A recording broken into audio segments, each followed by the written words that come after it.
kolkaasuu kacay habeenkaas oo wuxuu kacaystay labadiisii naagood iyo labadiisii addoommood iyo koob iyo 10kiisii carruurta ahayd oo wuxuu ka gudbiyey tog yaboq marinkiisii wuuna kaxeeyey iyagii oo wuxuu u diray durdurka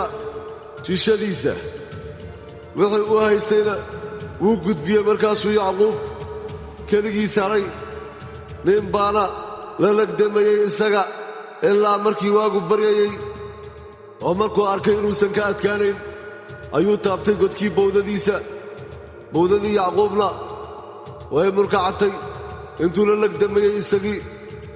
markaasuu yidhi isii daa maxaa yeelay waagii waa baryayaa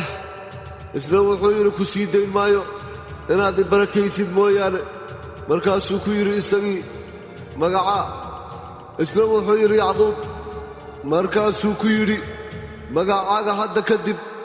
lama odhan doono yacquub waase israa'iil waayo ilaah iyo dadba